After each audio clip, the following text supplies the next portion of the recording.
Uy, isa ka rin ba sa mga nag-aantay ng recipe ng ating munay? So tara, this is how it's bread. Samahan mo ako at gagawa tayo ng munay. So bali guys, 2.5 kilo ng munay yung gagawin natin. Lagay tayo ng 2 kilos na first class, 500 grams na third. Dahil sa need natin to paalsahin kaagad guys, so maglagay tayo ng 40 grams ng yeast. Tapos haluin natin to guys, yung yeast tsaka yung harina. Tapos ganun pa rin, gumawa tayo ng butas para paglagyan natin ng asukal. Maglagay tayo ng 35 grams ng asin. Tapos 3/4 na kutsara lang ng bread improver. Tapos kunting sweet orange na juice. 500 grams na white sugar. So ayan guys, naubusan tayo ng storage sa cellphone. So napatayin tayo ng camera. So bali, hindi na record yung paglagay natin dito ng isang lata ng gatas. Tapos isa't kalahating lata ng tubig.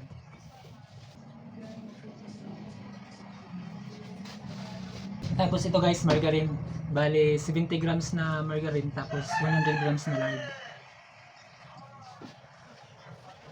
So tunawin natin yung asukal at asin.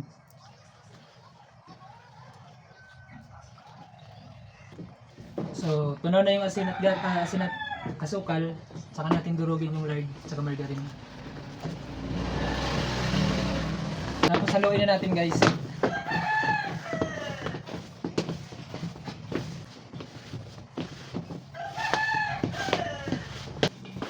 Pwede pala kayo gumamit ng all-purpose flour pero magbabawas kayo ng kunting tubig. So ayan, buuhin natin yung ating dough para may salang natin sa roller.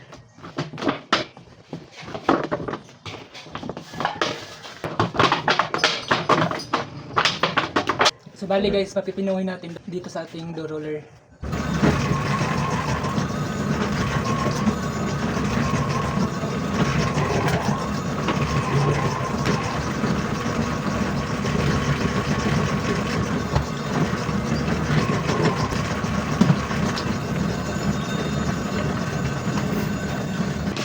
Tapos i-divide natin to sa 20 piraso.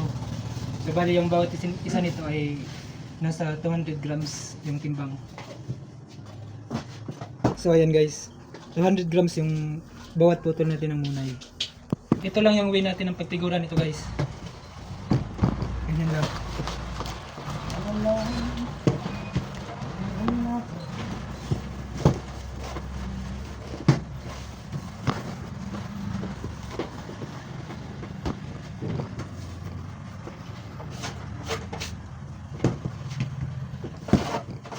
Tapos yung 4 na piraso guys, laparin natin.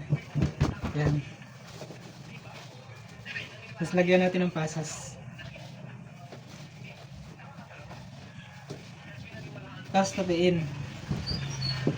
At tigurahin natin kagaya ng pag-fold natin kanina pagtigura.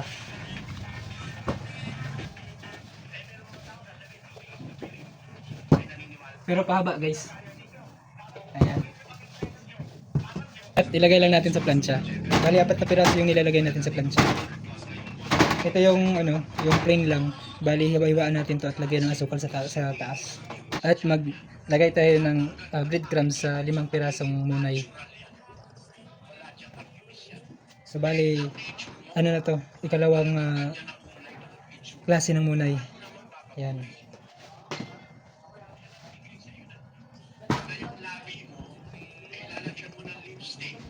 Tapos ito guys, pahabain lang natin konti. Ito yung may streusel na topping sa taas. May margarine streusel.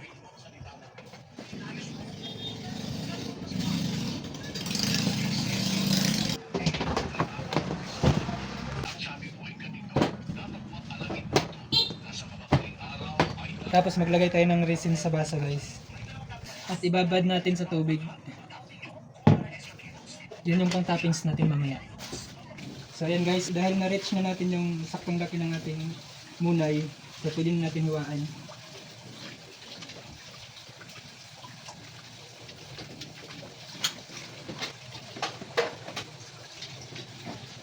Ito yung hiwa nito, pahaba lang dito sa gitna.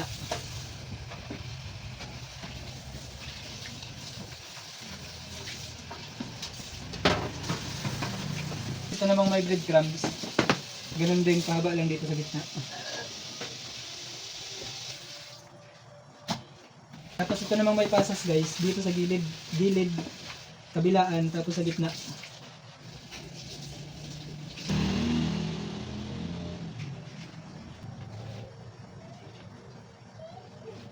Ayan guys, tapos banyahan natin ng ano, itlog at gatas.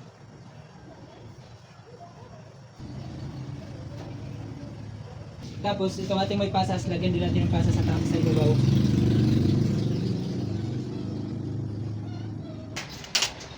Tapos isunod natin itong munay na may streusel guys. Lagyan natin ng margarine streusel.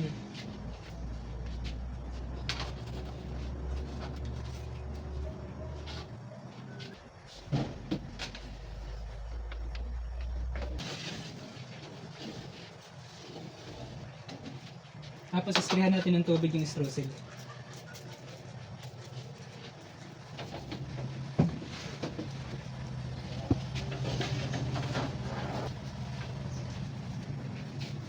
At ito naman guys, ano lang, banya lang, tsaka asukal.